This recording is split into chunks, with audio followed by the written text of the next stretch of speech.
Welcome to the Athletes in Motion podcast, from race to recovery, with your hosts, Tom Riegel and Kenny Bailey.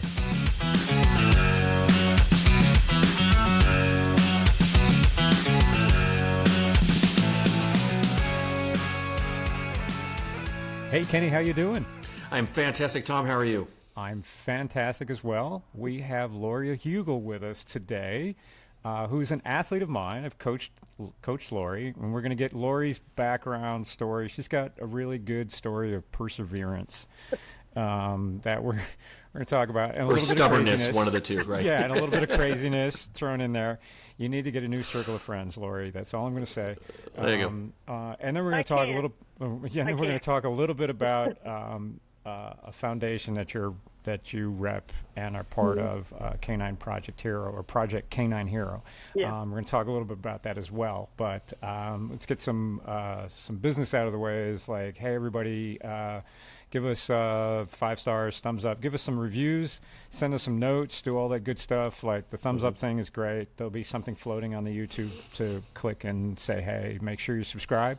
Let everybody know. I'm repping the Athletes in Motion podcast T-shirt, which you can get on my website, trytomrendurance.com, under the merch side thing. So if you want this nice long sleeve, it's got the QR code on it. You can tell all your friends. For those of you listening, go check out the YouTube channel, or just go straight to my website and you check that out as well. So, Lorrie, we're here.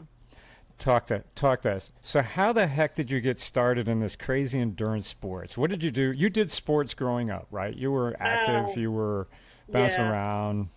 Tell us about that. I played basketball, played softball growing up. Ran a little bit. Then when I got to college, I gained that, freshman 30 or whatever you want to call it. Those late night pizzas. And then when I graduated and got into the real world, then I started becoming more active again, but I didn't really start becoming like uber active until I started to run my own business. There's a lot of anxiety involved in having your own small business. Yes. And I needed some kind of an outlet to take care of that. So I started running again, and I trained with a running group here in Cincinnati for a Thanksgiving Day 10K, managed my way through that, worked my way up to a half marathon, did a couple half marathons, and then somebody said, hey, do you want to go to Savannah, Georgia with us and do, Savannah full marathon? And I was like, yeah, it's a bucket list thing, one and done. Cool. 8 marathons later. There you go. Yeah. I ran probably 8 marathons. I did Chicago. I did Boston with a charity, and the Tenacity charity with Boston is where I met Dawn and Jeannie. Oh, okay, that's where you met them. We were charity teammates. What year was that? 2016. Okay. And we stayed connected. We stayed connected on Facebook after that, and became really good friends. The following year, I went down to Nashville and did the rock and roll when it was like 100 degrees. I was running the full. They were running the half. I got through, I don't know, maybe like 18 miles of the full, and I was like, I can't do this. So I cut off and veered in with the rest of the half marathon group. And I just remember standing like in line at one of the food trucks with Jeannie, and we were talking, and all of a sudden everything started to go like, for me, like in and out, and I could feel myself getting ready to pass out from like the heat. Yeah. So, and then the following weekend they came up for the Flying Pig, and it was like 36 degrees up here in Cincinnati the following weekend for the Flying Pig.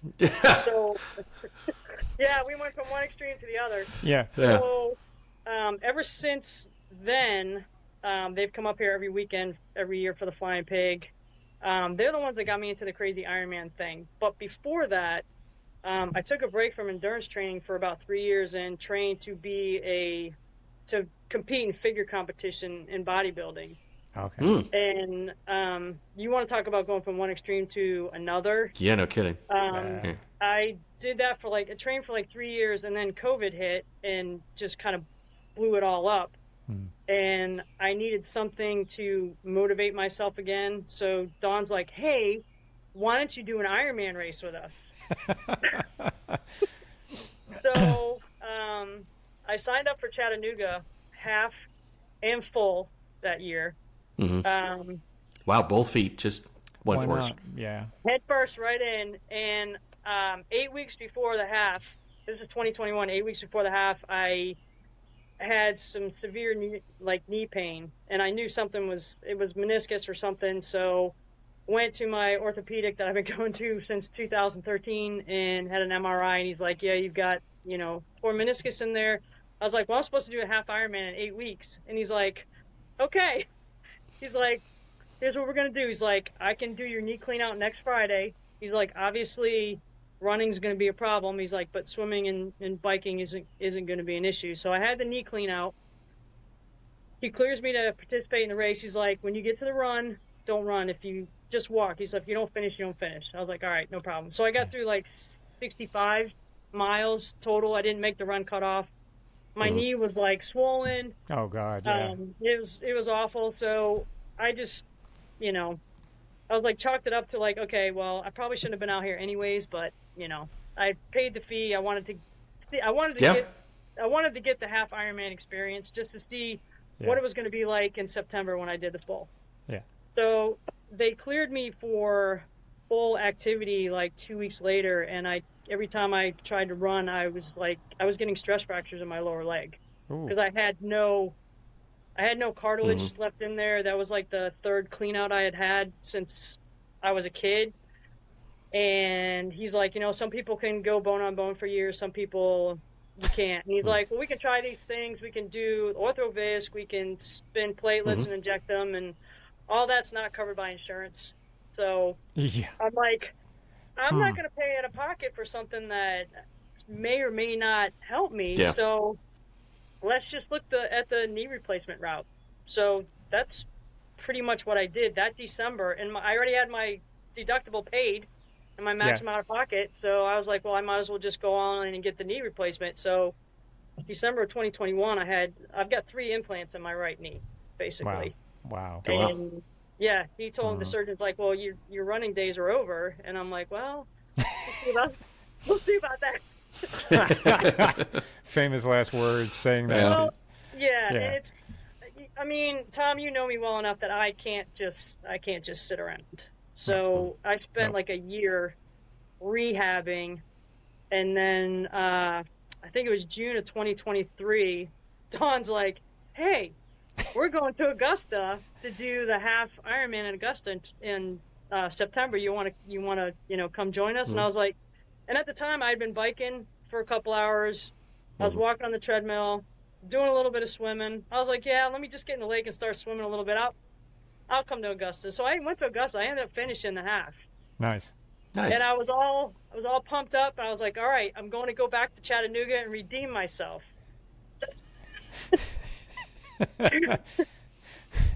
2 weeks after I signed up for both races, what did I do? You slipped?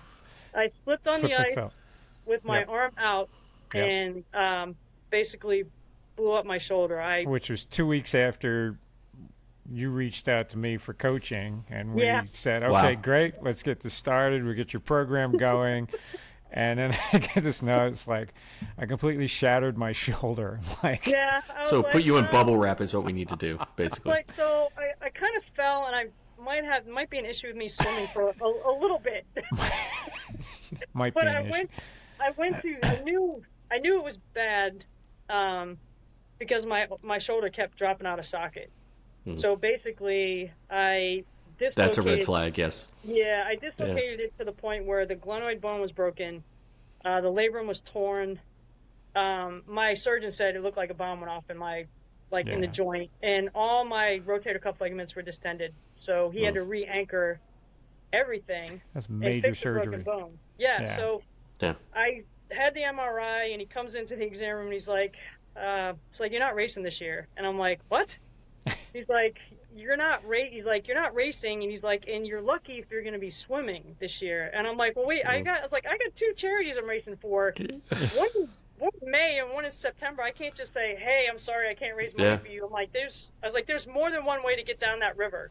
I do not have to freestyle. It's a river. That's a good thing. Just side stroke. Like, is that lady side stroking the whole thing? You're like, absolutely. So Yeah, so I was like, well, we'll just have to see what we see. So I was in the sling with the block for like 6 weeks. I couldn't even start active physical therapy for like 7 weeks. I mean, my arm was like this. He's like, when you're in the shower, he's like, your arm comes out of the sling, but you hold it like this the whole time. Yeah. So, I mean, I got to a point where I was like, all right, I have to do something. I was like, tell me what I can do. He's like, I don't even want you on your bike trainer. He's like, I don't want that Really? shoulder moving around. Yeah, he wouldn't even. He's like, you Maybe have slip or something. Yeah. He's like, you have a history of. Yeah. he's not lying. No, he's not. It does have a So point. he's like, you can walk. He said, but anything that causes that arm to swing around, I'm like, it's strapped to my chest. It's not going anywhere. Yeah. I was like, I can't sit on the couch and binge watch Netflix or like YouTube TV anymore. I'm going to lose my mind. Yeah. So about this time last year, I think I was just starting to swim freestyle again. So I had really, I have a great physical therapist. He knows when to push me and when to reel me in. So, I mean, I went to therapy 3 times a week. I did all the home exercises, everything that I needed to do to get me in a position to where I could do Chattanooga in September and swim. But I was bound and determined to do the race in May, even if I had to float down the river. Yeah. So I just remember going into his office, like, I think it was like 15 days before Chattanooga in May, and his assistant was walking me into the exam room. She said, so don't you have a race in like a couple weeks? I'm like, yeah. Maybe. She's like, are you here to ask permission? And he comes around the corner. He's like, she's going to do it whether I tell her she can or not. Exactly. So he's like, look, I'm going to let you race. He's like, obviously, I don't want you using that arm to get down the river. He said, you said side stroke, and I've been side stroking in the pool. Yeah. There you go. Yeah, you were in the pool, but you were also, like, because you couldn't sit still, you were weight training and doing lower body efforts and things like that, which was building your strength. I mean, you obviously couldn't run. Right. I wore out the Stairmaster in the gym. Yes, I mean, I was you on were that on the thing Stairmaster like all 3 the times a time. week, or 3 times a week at least. Anything that you could do, we were trying to find every kind of exercise or some strength training or something that you could do with that, also making sure that you didn't slip and fall. Yeah. Yeah. So I did. I mean, I went down and I competed in the race, and it was a disaster because I went off course on the bike, so I was going to be disqualified anyway. But I didn't make the cutoff. I didn't make the run cutoff time, but I mean, the fact that I was even there,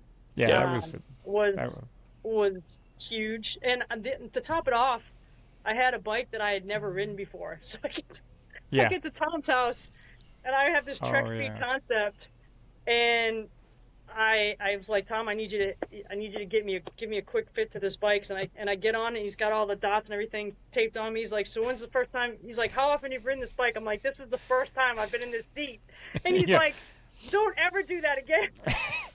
It was like, I was like, okay, here we go. Like, what were you riding before? It was like Peloton or something, and just like no, it was the gym. A Quota K Factor is what I had before. Oh, that's right, the Quota.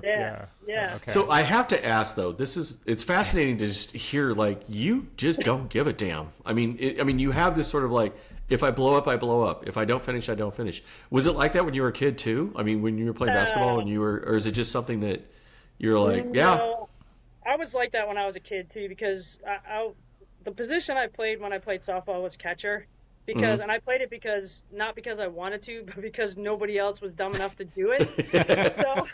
So you hate your knees, Yeah. So think about crouching. I mean, I had jammed fingers. I had a couple bloody noses where the foul ball came up and it hit you in the mask. But back then we had, we're talking 1980s.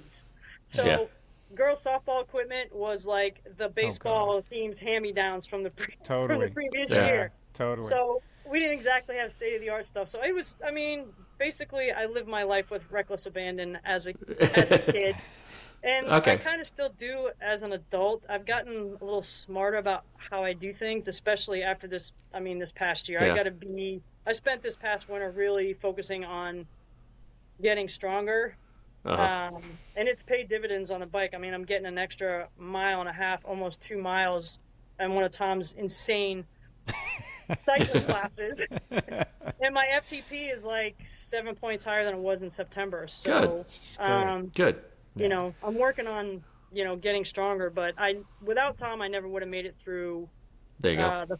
the full in Chattanooga, because I basically did it on 4 months of training. And I mean, you have to be somewhat unhinged to do this type of sport to begin with, but to go into that on just 4 months of training, and I mean, I was miserable the whole time I was out there. The bike, I was miserable the whole time. Yeah.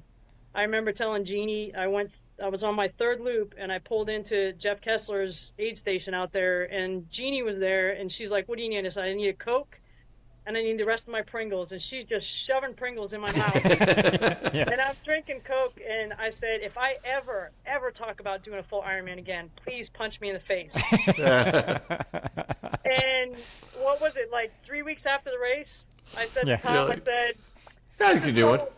I said, if I had trained like someone normally would have trained for an Ironman, would I be less miserable out on the course? He's like, "Yeah, probably." I'm like, "All right, well, Don and I are gonna do Arizona in November," and he's just like, "You need to find new friends." I think that there's Dawn Edens and Jeannie Goski. There you go.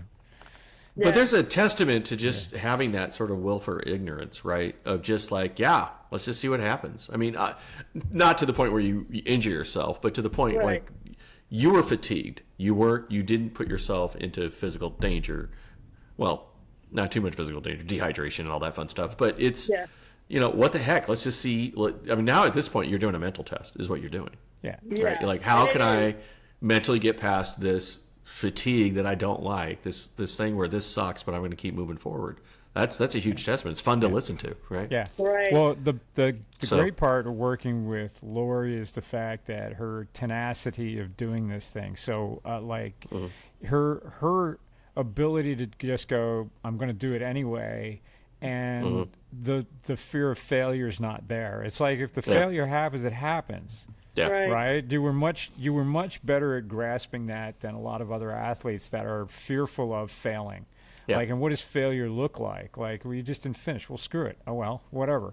You didn't make the cutoff on the 70.3. They sent you. You didn't get to go do the next loop, and they sent you in, and you're just kind of like, oh well, right? You gave it your best. You knew where you were. You were a little bit more based in reality. As crazy as you're going after stuff and challenging yourself in that same sense, it's okay in a sense for you to just go like, well, I didn't succeed at that one. And then you come back and you do it again, right? You just keep thinking about it as, well, how can I improve and how can I get better, which is really healthy, to be honest with you. It's a really healthy outlook and way to deal with challenging yourself on that. And that's fun. As a coach, that's fun to work with. Yeah. Because we're not worried about you completely melting down or getting afraid of doing something or trying something different, and you understand the pieces of it now a lot better as you're getting stronger and setting up for us to get you to, you know, to be, you know, more strong, more durable as an athlete, that what you can do, and you just keep learning from each piece of it. So that's always fun. Don't ever make me run across that wooden plank bridge again, though. Oh, you're going to have to run across that plank. You're going. You could do that. You could do that. I'm getting close to like the finish of the Ironman in September, and him and Jeannie and Dawn are standing right at where you go over the pedestrian bridge in Chattanooga down to the finisher chute. Yep, it's a long bridge, and it's a slight uphill. It's a nice loop. It's sketchy as hell. I didn't even run across it in daylight because I was like, I can just see myself face planting on this thing. Oh yeah, it's holes and everything.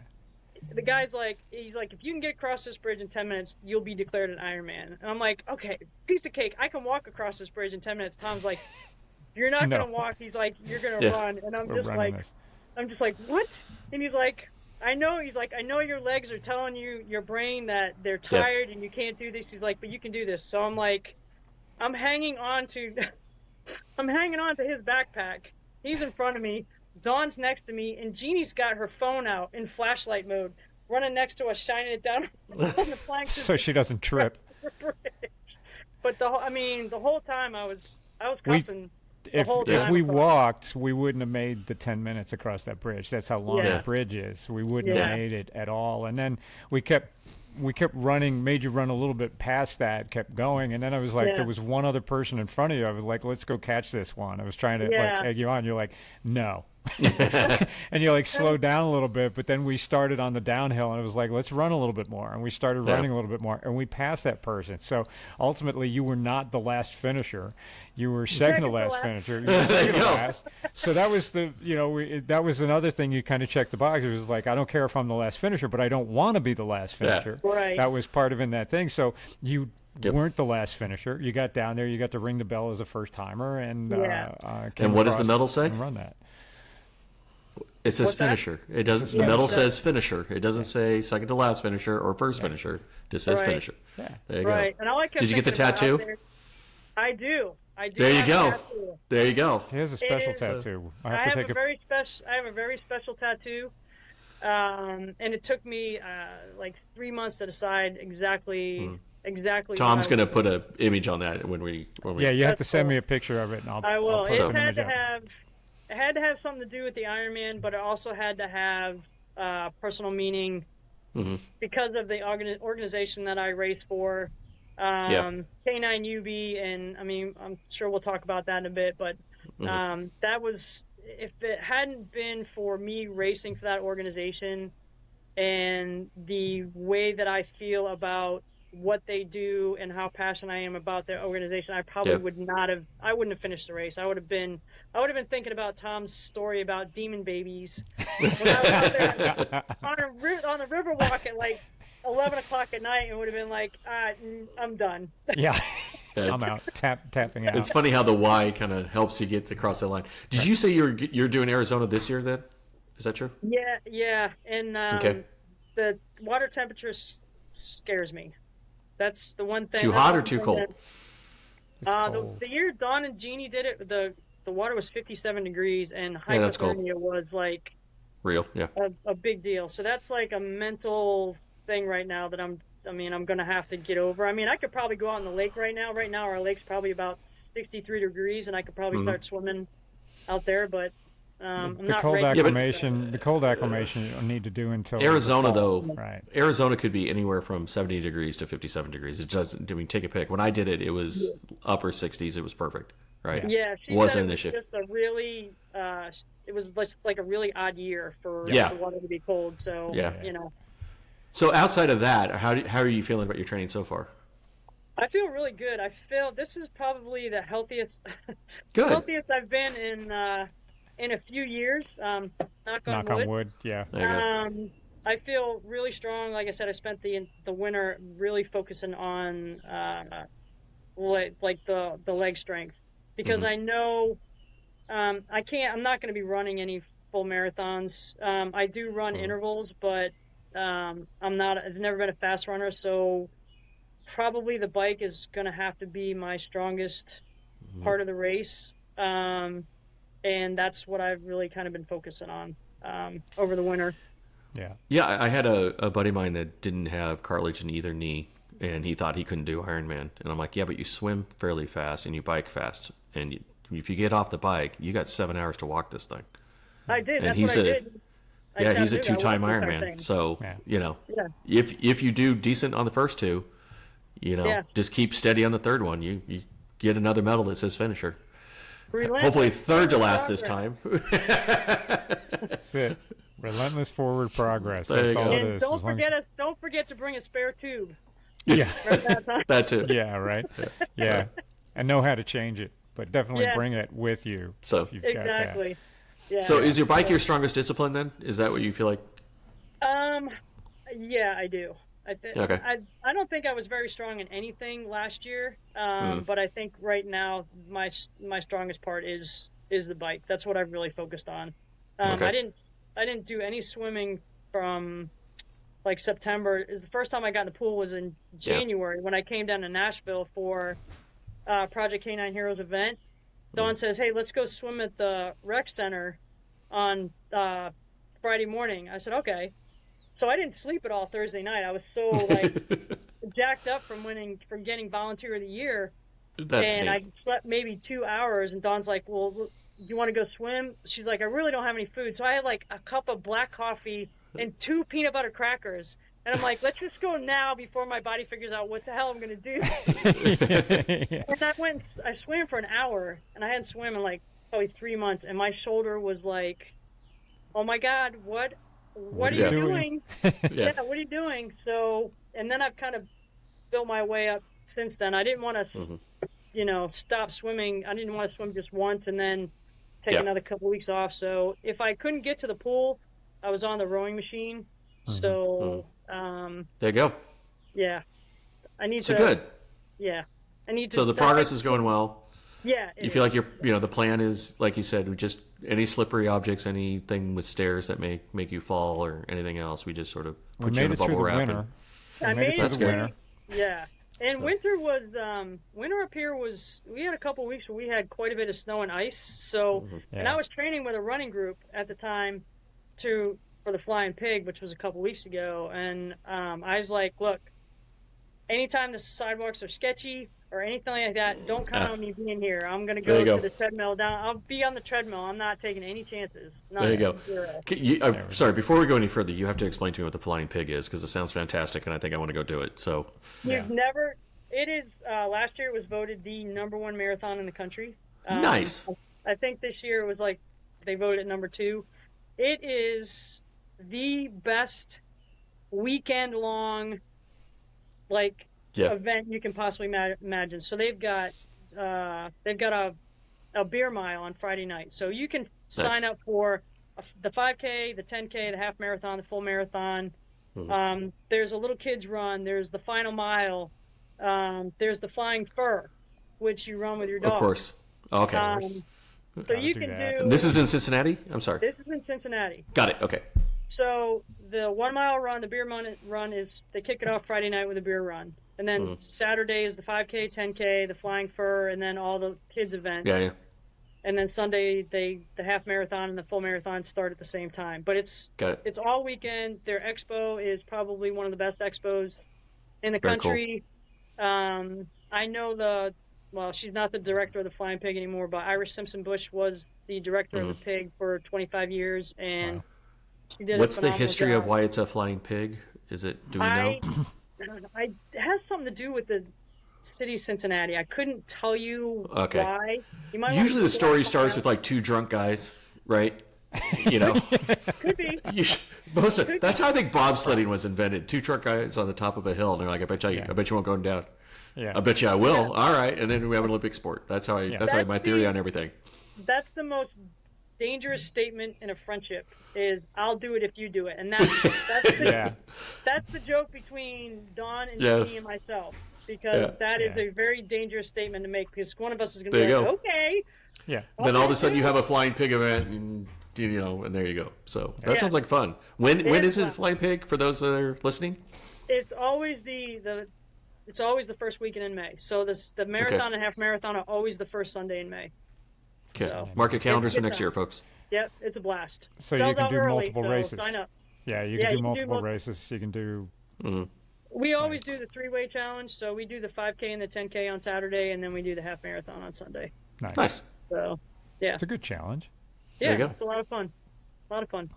Maybe we'll get a crew to go up, Kenny. We'll get all. There you go. Road trip. I'm smelling a road trip. Lake house. Lake house. There you go. Live on the lake. There you go. There you go. Well, we could do that. Yeah. There you go. So let's circle over to your why. My why. Because that's what's driving you to do all of these crazy things, and that's what's helping you get through this. When you talk about the no fear of failure, is because you've got a deeper purpose. Right. So tell us about Project K-9 Hero. Tell us a little bit about this, because this is special. And Project K-9 Yoube, Hero. right? Yeah, K-9 Yoube. Oh God, I could. Yeah, she's my spirit animal. Always will be. Yeah. So Project K-9 Hero is a nonprofit in Whitwell, Tennessee. Was founded by Jason Johnson back in 2016. He had $500 in his pocket, and he founded this organization because he felt like retired police canines and military working dogs deserved some kind of retirement. Right now, there's nothing for them. So what they do is they rehabilitate and rehome retired police canines and military working dogs that would have basically nowhere to go once their service is ended. Yeah. He's got, I want to say 6 or 7 of them maybe at the facility right now. K-9 Blitz spent almost 900 days at the facility being rehabilitated and was just recently adopted out. So most of these dogs get adopted out to people that have, that are former canine handlers, either in the military or law enforcement, because you can't just adopt them out to just anybody. You can't just, So, they're not family dogs at this point, but they're wonderful animals, but they're not, I mean, they're trained, they're working dogs. right. They need special handlers for this type of stuff. And there's also, to date, I think they've brought 339 dogs into the program. Now, not all of them need to be rehabilitated and rehomed. Quite a few of them remain with their handlers in retirement, but because of the work that they do, their health issues are more extreme than like your normal family dog. So they cover. In what way? Just for my edification. For German Shepherds that are constantly jumping in and out of cruisers. Got it. That type of thing. They have hip issues. So once they are accepted into the program, this canine's medical expenses are covered for the rest of its life. So it's fantastic. Just as an example, in November, a retired police canine, K-9 Kevin, from Ludlow PD, which is 30 minutes from here, was brought into the program. K-9 Kevin was worked with Bart Beck, who is now the police chief of Ludlow PD, with the fugitive task force. So they were apprehending dangerous criminals.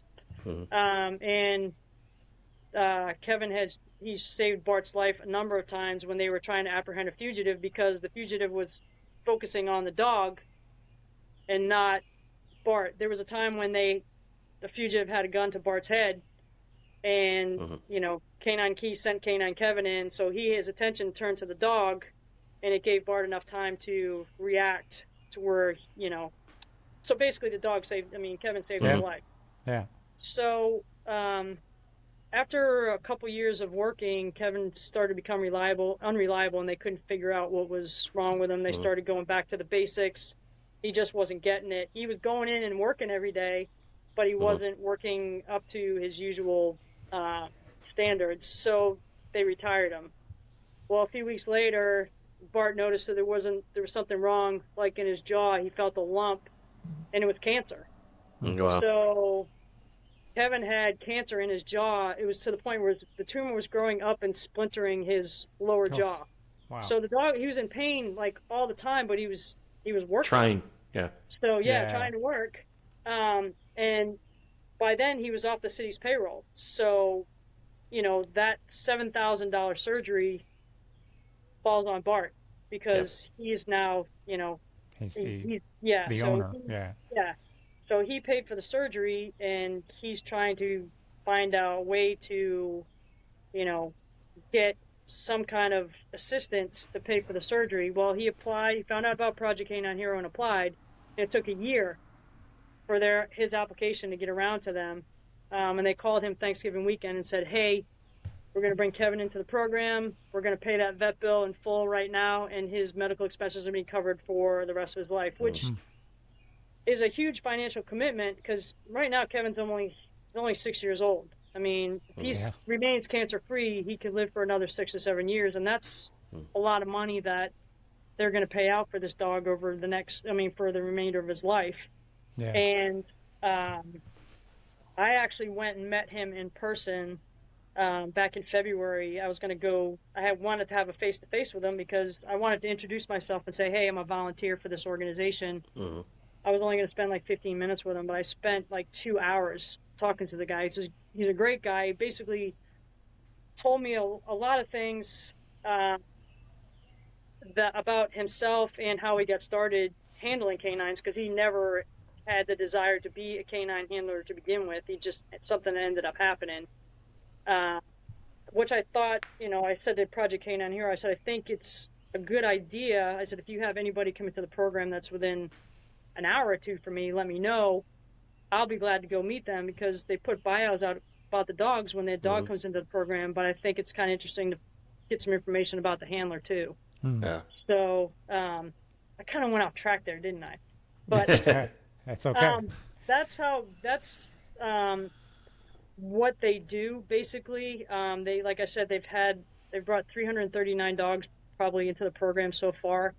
So what normally happens to a retired dog? They stay with the handler, and the handler's responsible for them, or the handler is responsible for everything. Everything at that point. But they're also getting another dog to work with at work. When this one retires, right, they're still part of the K-9 unit. They're still working with the dog. They've got the dog that's at work, and then they have the dog at home that's now become the family dog, and they're responsible for all of that. They're responsible for all that. So Project K-9 Hero covers all their medical expenses, any special dietary needs that these dogs need. They pay for that, and they pay for all their end of duty services. Yeah. So Jason's raised over $25 million since 2016 for Project K-9 Hero. That's fantastic. And they are the #1 charity for working dogs in the country. Yeah. So, that's great. Yeah, which is huge. Yeah. I met K-9 Yoube. Now, K-9 Yoube she was their national ambassador for 4 years. She was a Chattanooga police dog. She was a narcotics dog. And they weren't working her anymore. So they were using more multi-purpose canines. So she was just narcotics.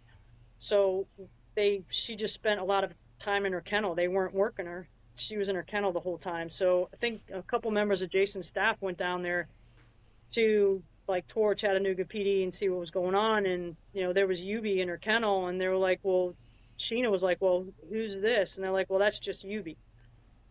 So didn't really sit real well with her. So she went back and told Jason about it. And I don't know, a while later, I don't know how many weeks later, they just decided we're going to go get her. So they basically went to Chattanooga PD and said, look, if you're not going to work her and she's just going to stay here in her kennel, we'll take her.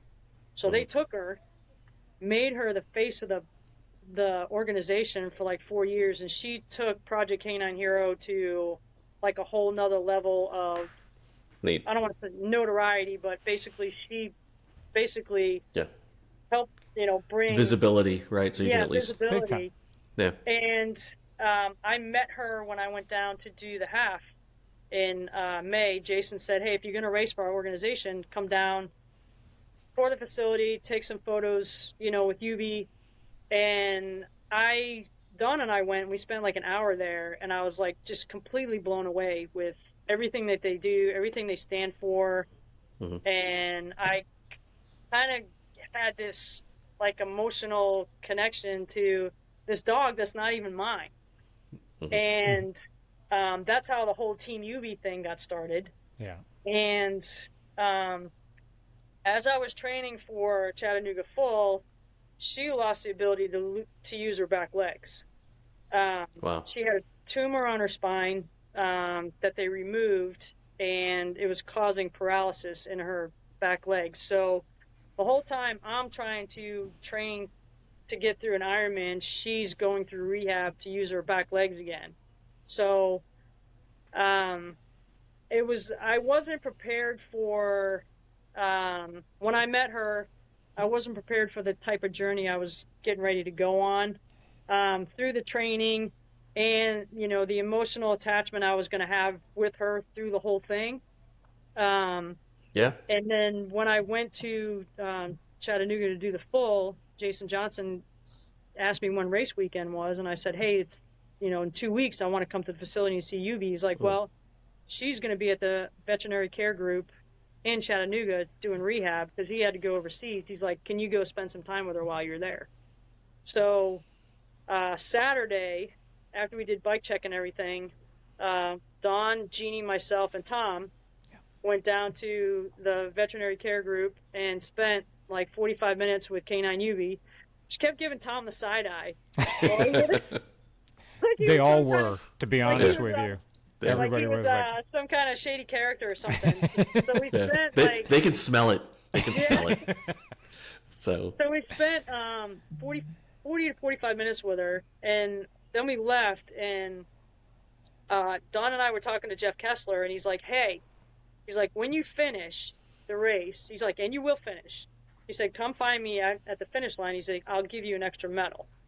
So that's what basically got me through. That's cool. That's a very strong why. I'm thinking, okay, if I finish this race, I can give Yoube her own Ironman medal. Yeah. There's going to be nothing cooler than that. So I was like, I don't care if I crawl across the finish line. I've got to finish this race. Yeah. So I did, and then like Monday after, before Don and I headed out of town, we went down to the veterinary care group and gave her a medal, took a bunch of pictures, and I sent them to Jason and he was over in the Netherlands. He had no idea that I was doing this. He's like, oh my God, that is so cool. So yeah, that's basically how Team Yoube got started. It's now a thing. I mean, Team Yoube is known, through followers all over like the country who follow Project K-9 Hero on social media. So yeah. Sadly, her end of watch was December 13th. She got pneumonia and never recovered. So K-9 Ricky is now filling her shoes as national ambassador, but her legacy, I'm going to make sure that her legacy lives on, because I have 2 custom-made tri-kits that have Project K-9 Hero on one side, Remember Every Dog Deployed on the other side. I've got Team Yoube on the back. I mean, I'm all in. I've spent $600 or $700 of my own money to have these race kits made, because it's not just about raising money, but it's about raising awareness. So it's also about keeping a memory alive, right? It's about and it's recognizing that, right? Yeah, she's she is. I've got her picture down here when I'm cycling. She's all over my tri-bike. She's on my helmet. And we just did an event April 19th. We had our inaugural K-9 Yoube 5K. Nice. And we had in-person participants, which I think we had like 73 in-person participants. And then we had over 100 people virtually all across the country. We had like 30 states, people in 30 states that participated. So we raised $10,000. That's fantastic. That one race. Yeah. And I'm already working on next year's event, and it's going to be huge. Yeah. It's going to be huge. So this is something that's going to, any chance that I get to talk about this organization and tell them what they're all about, I'm going to do it. I've been on local TV here. I'm trying to figure out a way how to get national exposure any way I can, especially for the 5K, because the more people we have participate, the more money we raise, the more awareness we get. I'm a person that I got 2 C's the whole time I was in college. One was public speaking, and the only way I got through public speaking classes, when we went out and had a few beers before class. There you go. And my other C was teaching soccer. So, yeah. Well, there you go. It's amazing what happens when you have passion behind something, right? It sort of talks itself, right? Exactly. You get that courage. Exactly. So I'd never been on local TV before, and I wanted to get the word out about our race. And I just emailed every media outlet here in Cincinnati and said, hey, this is what we got going on April 19th. This is why we're doing it. You need to make people aware of this. And I called Bart at, Ludlow PD, and I said, hey, do you want to do an interview with WOWT with K9 Kevin to promote the 5K and awareness for this organization? He's like, absolutely. So he's been like a huge help He's helping me with next year's 5K because we're going to do it in downtown Ludlow, where Kevin's from. So the people that are doing the live event, we're going to be Team Kevin. Nice. I've given Dawn, Cynthia, and Jeannie, I've bestowed upon them Team Yoube responsibility. So they're going to get together a big group of people if they can, through Beat or through Fleet Feet, where Jeannie works, to get a group of people as Team Yoube to do it virtually. We've got somebody in Texas who's got a K-9 Rex. They're going to do a virtual part as Team Rex. So we're going to try and get different teams throughout the country where there is a K-9 in the program, and that's going to be their team. Nice. So that's how we're going to do it. So I'm working my way into that right now. So. So if it's any indication on how you do a race, that the tenacity alone, this is going to be successful, or it's going to spectacularly blow up, one of the two. So, but I have a feeling successful is going to be kind of. If it blows up in a good way, I'm okay. There you go. I mean, if I've gone off the reservation several times, I apologize. But this how passionate I am about this organization and how cool they are. Yeah. So. Yeah, and. I'm a big dog person. I know you are. You've got how many dogs at home? How many, Laura, do you have? We've got 2. We've got a 200-pound English Mastiff who's kind of like he's like having a speed bump. That's not a dog. That's a small horse at that point. Jeez. Exactly. And his name is Groot. Groot. Of course. I am Groot. He was named when we got him. He was 2 years old when we got him. He was already named, so we didn't want to change his name. And now we have a 65-pound boxer mix named Tilly, she's like a velociraptor in a dog suit. The dog is just completely out of her mind. She's so opposite personality-wise. She's on 40 milligrams of Prozac a day. So, yeah. But wow. It's funny. It's never a dull moment in this there house. You go.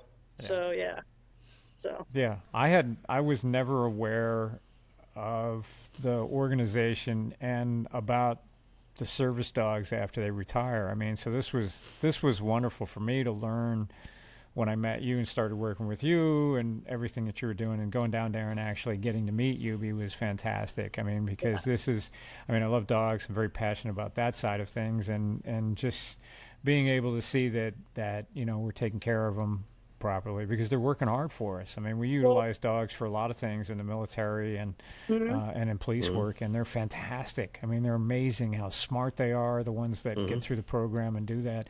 So it's great that we're, somebody's trying to step up and help take care of them afterwards.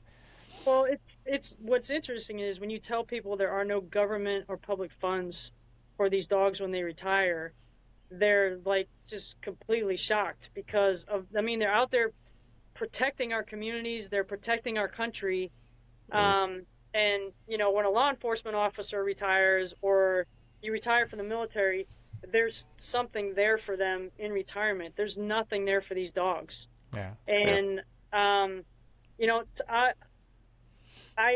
be going to the Performers for Paws event again in January, and I know I'll have some VIP passes. So if this year coming up, Tom, you and Wendy should come, and because I had Jeannie and Dawn and Cynthia come with me, and they have some canines there with their handlers. They have videos of some of these dogs, what they've been through, and what Project K-9 Hero has done for them. One of the most famous the most famous canine out there is K-9 Mattis. And he was there with his handler, Mark, at the event. And, I mean, the amount of money that Project K-9 Hero has paid out to medical care for Mattis is astounding. And, you see how close these guys are to their canines. I mean, you think about it. They're in the trenches with these dogs, and these dogs are protecting them while they're out there doing their jobs. There's very strong connection gleefully there, so exactly. So the fact that there's an organization out there that's willing to step up and do what they do is amazing. Yeah. And they've got the corporate sponsorships that they have. Red Barn Pet Products is one of their sponsors.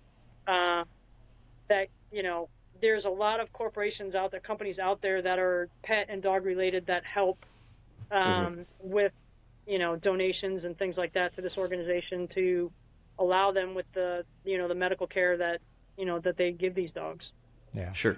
So for our watchers and viewers, what would you like us to do? What would you need from these folks that are listening to this? Check out Project K-9 Hero, www.projectk9hero.com. Get on there, read what they do. I have a fundraising page that's on there. They can contribute to it, or they can just make a donation directly to Project K-9 Hero. Every little bit helps. I donate. I think I have a reoccurring donation that's like $25 a month. That's it's not a lot of money, but when you get 50 to 100 people that get on there and donate, $25 a month, that's a lot of money. Starts turning into real money. Yeah, exactly. And it's every little bit helps. Jason, he told me that he didn't have like a lot of huge donations. Like that $25 million was a whole lot of small donations that added up over time. But they have a big capital campaign that they're pushing right now to upgrade and add some things to the property that's going to allow them to bring more dogs to the facility. And the other thing is, if these dogs, whatever dogs are at the facility, if they cannot be rehabilitated and rehomed and adopted out, they live out the rest of their life on his 177-acre sanctuary there. Nice. So he's got 177 acres there, and it's amazing. So they're wanting to build like an adoption center and some other things there on the property, but that's, as well as I do, that takes money. So yeah, and it does. He's been working to try and get legislation passed by the government, but he hasn't been successful in doing that yet. But he's kind of like me. Jason's not going to give going. up. So, you just keep pushing. Well, you're just going to make those going. incremental gains, and you're just going to keep pushing ahead and moving forward. That's what's. But in the interim, let's take care of these dogs, right? Legislation is far down the line and definitely needed. But don't wait for it, right? So, just like Tom says, take matters. Relentless forward progress. Relentless forward progress. Right. It just keeps moving. Just keep moving forward. Yeah. So what's your... Well, think of the donation as like gels, right, on your way to the finish line. You just need a little... Just keep consistent. Keep going. Yeah. What's the Instagram? Team Yoube? The Instagram is Team K-9 Yoube. Team K-9 Yoube. Y-O-U-B-E. Yep, that's my Instagram. And I also have a Facebook page that's Team Yoube. So Team Yoube. So we'll post those up in the notes. Yeah, so anything that has to do with races, me moaning and groaning about Tom's workouts. Which happens a lot. That's actually a lot of the feed. Yeah. It's just like... the first time I met Tom was actually... Don and I were doing a ride together, so he set us up so we could do like a couple of replays, so Don and I can ride virtually together and talk to each other. And one of his workouts was, he had sprints in there, and we were calling them pillars of hell. I was texting Tom while we were doing the biking, and all of a sudden his face pops up on the screen. He's like, "Hi, girls." I have control. I can oops. How you doing? Oh, look, didn't know that feature existed. I was like, it's the devil himself. Just that's funny. Popping up on your shoulder. Yeah. There you go. That was my first first time I'd ever seen Tom face to face was on TV after I was trashing his workouts to him via text. In a good way, right? So there you go. Good way. Yeah. It's all good. But, yep. Yeah. But Tom's the best coach. I tell people about him all the time. I have friends that are just now getting in the multi-sport. I have somebody that's doing his first triathlon up here in Cincinnati, we're having our first Cincinnati triathlon. The inaugural race is June 22nd. I'm trying to get Dawn to come up and do it. Oh, wow. So Okay. it's super sprint, Olympic distance, duathlon, aqua bike. It's going to be a blast. We have a closed course for bike and run. Oh, nice. Nice. And we get to jump off the Belle of Cincinnati riverboat. Oh, there you go. Into Jumping the off Ohio River. a perfectly good boat is a There you go. great way to start a race. But the Ohio River's not looking so good right now. Yeah. I'm like, I gotta swim in this thing in like, I don't know, 4 weeks, and I'm like, I don't. Please cancel the swim. If they had canceled, if they had canceled the swim in Chattanooga last year, like they did this past weekend, I might have been able to finish the race. You would have been a hero. There you go. Yeah. I would have been somebody. Yeah. We're having a lot more of that in our rivers. Lately. With our weather and stuff, we're having a lot more cancellations with the water. Yeah, I saw that. So I guess we'll have to wait and see, what Louisville's like, because that's the Ohio River too. It is. So, Yeah, there you go. I know last year the water quality was questionable, I think 2 weeks before the race. So there was big storms. There was a lot of debris. It cleared up. It was okay, but it was probably right on the borderline of like, So I didn't hear any stories of people getting sick. I've heard that a bunch of other races where people get out and get sick afterwards, but I mean, it's hit and miss. I know I did Whistler one year, and a buddy of mine that did it with me, Adam, he had all sorts of intestinal distress from a perfectly clear lake. We'll leave it at that. It was just he couldn't finish the race.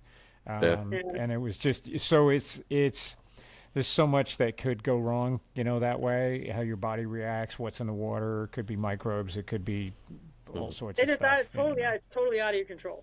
Yeah. You can't, there's nothing you can do about it. Yeah. So yeah. just be prepared for anything. Yep. So you're racing Louisville, right? You racing Louisville? I'm racing Louisville as well. So is Kenny. Okay.